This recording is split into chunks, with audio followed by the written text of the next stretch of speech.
Minneapolis has pulled off something extraordinary this morning, a bold strategic stand that has effectively blocked federal immigration agents from running the show after yet another fatal shooting.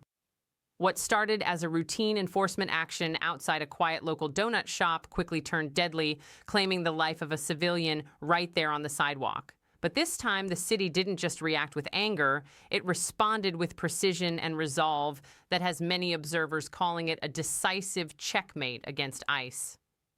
The moment the news broke, people from every corner of the city began pouring into the streets. Protesters gathered in large numbers, blocking intersections, chanting for justice, and making it crystal clear through their presence and their signs that Minneapolis will no longer stand by while these incidents keep happening without serious consequences.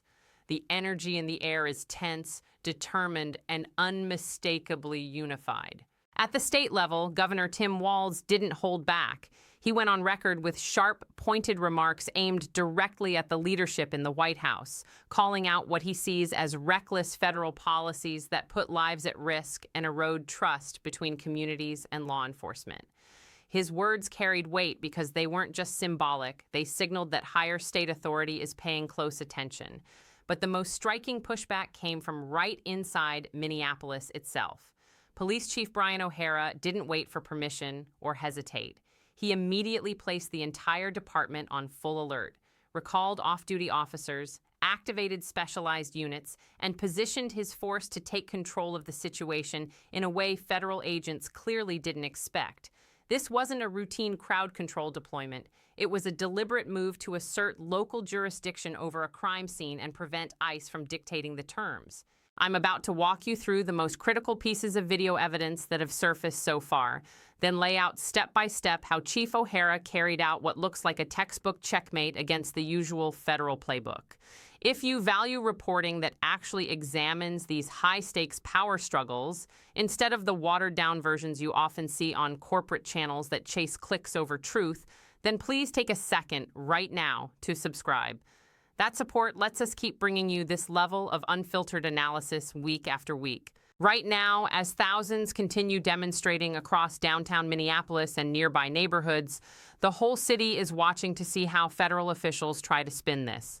We've seen the pattern before. Expect statements soon claiming the individual presented a sudden, unavoidable threat, maybe even suggesting that something as ordinary as a pastry or a cup of coffee was somehow weaponized in the moment.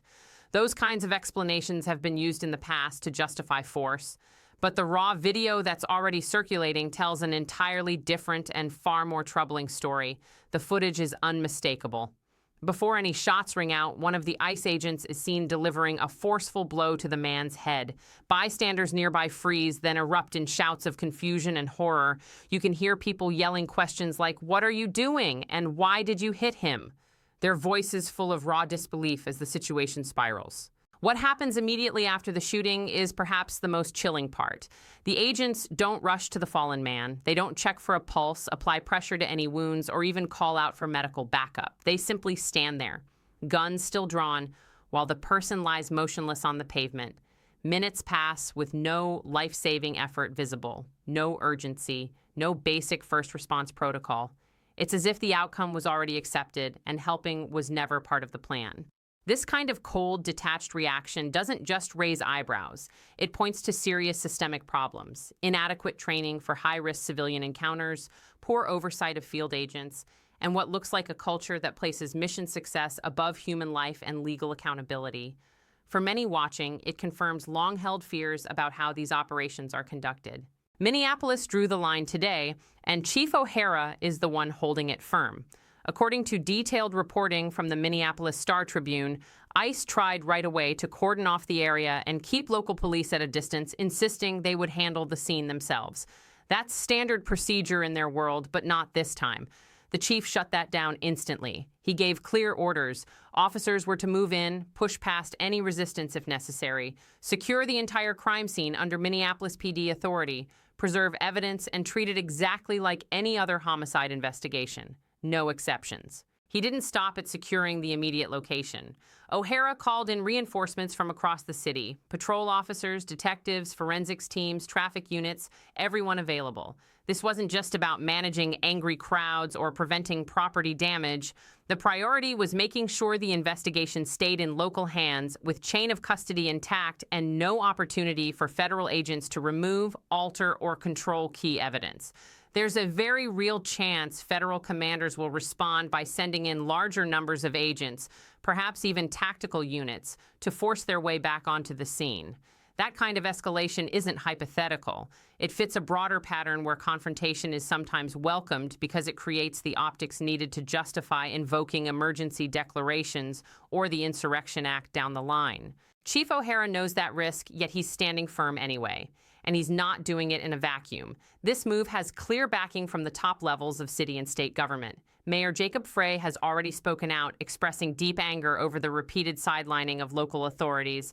Attorney General Keith Ellison has echoed those concerns, especially in light of how the department was frozen out during the investigation into the Renee Good killing not long ago.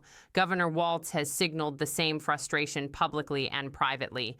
These aren't isolated reactions. Behind the scenes, it's evident that conversations happened, agreements were reached, that the next time federal actions led to a death in their jurisdiction, leaders would not simply step aside and let the narrative be controlled from Washington. When this shooting happened, that pre-planned resolve kicked in immediately. Even as local police continue to hold the line around the crime scene, pressure is building fast on the governor to authorize National Guard deployment. The city's resources are being stretched thin, trying to balance public safety, protest management, and scene protection all at once. At the same time, credible sources indicate that federal officials, possibly at the Department of Homeland Security level, are already weighing options to federalize parts of the response or simply override local command through superior numbers and legal claims. Their endgame appears straightforward: regain physical and investigative control, collect or direct the evidence in a way that suits their version of events, and minimize the chance of an independent, transparent review that could expose serious misconduct. Minneapolis is saying no, not today. City and state leaders are choosing community safety, full accountability, and the rule of law over quiet compliance. They're betting that standing up now prevents worse outcomes later.